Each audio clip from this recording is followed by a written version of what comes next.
Hello friends, welcome to Sri kitchen. நம்ம இன்றைக்கி ஸ்ரீ கிச்சனில் நண்டு மசாலா டேஸ்ட்டாக எப்படி பண்ணலான்னு பார்க்கலாங்க. இது மழைக்காலம் இல்லைங்களா, ஸோ சளி பிடிச்சிருக்கப்போ இந்த நண்டு மசாலா சாப்பிட்டா சீக்கிரம் சளி சரியாயிடுன்னு சொல்லுவாங்க. வாங்க அதுக்கு தேவையான பொருட்கள் பார்த்துடலாம். 3 பெரிய வெங்காயம், 2 மீடியம் சைஸ் தக்காளி, அரைக்கிறதுக்கான பொருட்கள் வந்து 10 சின்ன வெங்காயம், ஒரு துண்டு இஞ்சி, ஒரு 10லேருந்து 15 பல் அளவுக்கு பூண்டு, அரை டீஸ்பூன் அளவுக்கு சோம்பு, 1.5 டேபிள் ஸ்பூன் அளவுக்கு மிளகு, 1 டேபிள் ஸ்பூன் அளவுக்கு சீரகம். இது எல்லாத்தையுமே வந்து ஒரு பேஸ்ட் மாதிரி நம்ம அரைச்சி எடுத்துக்கலாம். 1 கிலோ அளவுக்கு நண்டு வந்து க்ளீன் பண்ணி வச்சுருக்கேங்க. உப்பு மஞ்சள் தூள் போட்டு க்ளீன் பண்ணி எடுத்துக்கலாம். மசாலா வந்து 1 டீஸ்பூன் அளவுக்கு மஞ்சள் தூள், 1 டீஸ்பூன் அளவுக்கு வந்து மிளகாய் தூள், 2 டேபிள் ஸ்பூன் அளவுக்கு வீட்டில் அரைச்சி குழம்பு மிளகாய் தூள். இந்த குழம்பு மிளகாய் தூள் எப்படி அரைக்கணும் அப்படிங்கிறது ஆல்ரெடி நம்ம ஒரு வீடியோவை போட்டிருக்கேங்க. நான் டிஸ்கிரிப்ஷனில் உங்களுக்கு லிங்க் கொடுக்குறேன், வேணும்னா நீங்கள் போய் பார்த்துக்கோங்க. இப்போ ஒரு கடாய் வந்து நம்ம சூடு பண்ணிக்கலாம். நமக்கு கடாய் சூடான உடனே இதில் வந்து தேவையான அளவுக்கு நல்லெண்ணெய் சேர்த்துக்கலாம். நண்டு வந்து பொதுவாகவே உடம்புக்கு சூடுங்க, ஸோ நீங்கள் நல்லெண்ணெய் சேர்த்து பண்ணுங்கள், அது ரொம்ப நல்லது. இப்போ தேவையான அளவுக்கு நல்லெண்ணெய் சேர்த்துக்கலாம். எண்ணெய் கொஞ்சம் நீங்கள் தாராளமாகவே விட்டுக்கோங்க.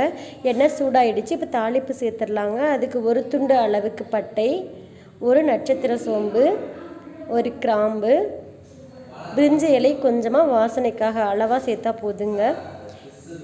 ஒரு 1/4 டீஸ்பூன் அளவுக்கு சோம்பு சேர்த்துக்கலாம். இது நமக்கு பொரிஞ்சு வந்துடுச்சு.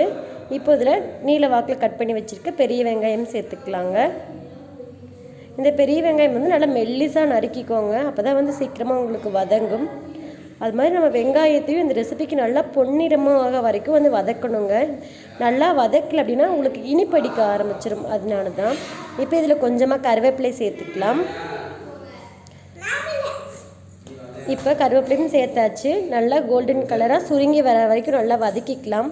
இப்போ வெங்காயம் வதங்கிக்கிட்டு இருக்கட்டும். அதுக்குள்ளே நம்ம அந்த மசாலா அரைச்சிட்டு வந்துடலாங்க. அதுக்கு ஒரு மிக்ஸி ஜாரில் அரைக்க எடுத்து வச்சுருந்தோம் இல்லைங்களா, அந்த பொருட்கள் எல்லாமே சேர்த்து 1-2 பதத்துக்கு அரைச்சிக்கலாங்க. ரொம்ப நைஸாக அரைச்சிட வேண்டாம்.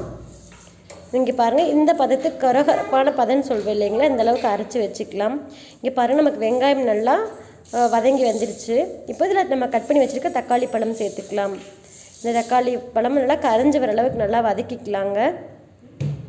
தக்காளி வந்து அதிகமாக சேர்த்துட வேண்டாம். தக்காளி நம்ம அதிகமாக சேர்த்துட்டோம் அப்படின்னா புளிப்பு கொடுக்க ஆரம்பிச்சிடும்.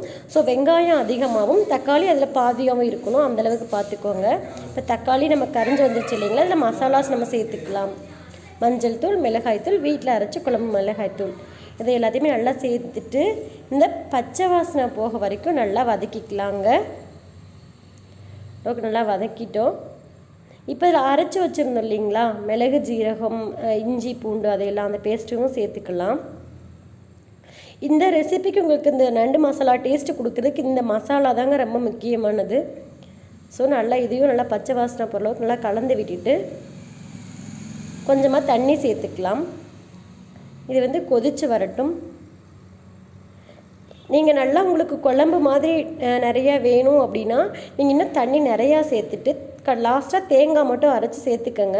பட் தேங்காய் வந்து ஆப்ஷனல் தான், நீங்கள் தேவைன்னா சேர்த்துக்கலாம், இல்லைன்னா வேண்டாம். குழம்பு மாதிரி வேணும்னா நீங்கள் தேங்காய் சேர்த்துக்கங்க. பட் தேங்காய் சேர்க்காமல் பண்ணும்போது இந்த மசாலா ரொம்ப டேஸ்ட்டாக இருக்குங்க. இங்கே பாருங்கள், இந்த மாதிரி நல்லா கொதித்து வரும்போது இதில் வந்து ரெசிபிக்கு தேவையான உப்பு சேர்த்துக்கோங்க. இப்போ நல்லா உப்பை கலந்து விட்டுக்கலாம். இந்த ஸ்டேஜில் நீங்கள் உப்பு காரம் எல்லாம் எப்படி இருக்குது அப்படின்னு செக் பண்ணிக்கோங்க. காரம் இன்னும் உங்களுக்கு பத்தலை அப்படின்னா நீங்கள் இன்னும் கொஞ்சம் ஜாஸ்தி பண்ணிக்கோங்க. இப்போ ஓரளவுக்கு நமக்கு மசாலா நல்லா வந்து வெந்துடுச்சு. இதில் நம்ம இப்போ க்ளீன் பண்ணி வச்சுருக்க நண்டு சேர்த்துடலாங்க. இது நண்டு சேர்த்ததுக்கப்புறம் இந்த மசாலா எல்லாமே இந்த நண்டில் கோட் ஆகிற அளவுக்கு நல்லா மெதுவாக நல்லா திருப்பி விட்டுக்கோங்க. பொறுமையாக கலந்து விடுங்க. இந்த மசாலாஸ் எல்லாமே இந்த நண்டில் இறங்கணும்.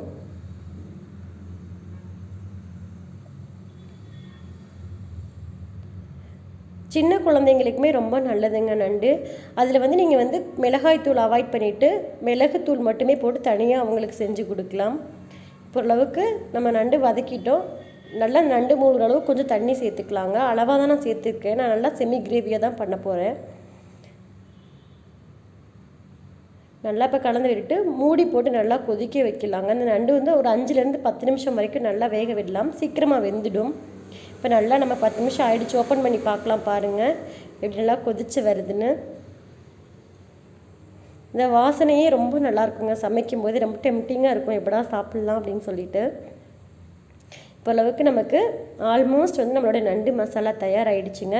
நல்லா அந்த தண்ணி வந்து இன்னும் நல்லா வற்றி வரணும் அப்படின்னா ஒரு 3 மினிட்ஸ் அளவுக்கு நீங்கள் வந்து க்ளோஸ் பண்ணாமல் அப்படி லேசாக கலந்து விட்டுட்டே இருங்க.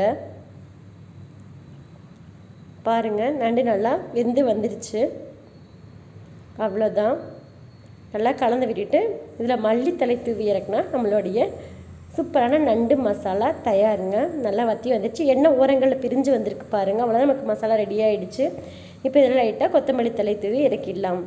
இந்த வீடியோ உங்களுக்கு பிடிச்சிருந்துச்சுன்னா வீடியோவை லைக் பண்ணுங்கள், மறக்காமல் உங்களோட ஃப்ரெண்ட்ஸுக்கு ஷேர் பண்ணிக்கோங்க. தேங்க்யூ ஃபார் வாட்சிங் ஃப்ரெண்ட்ஸ்.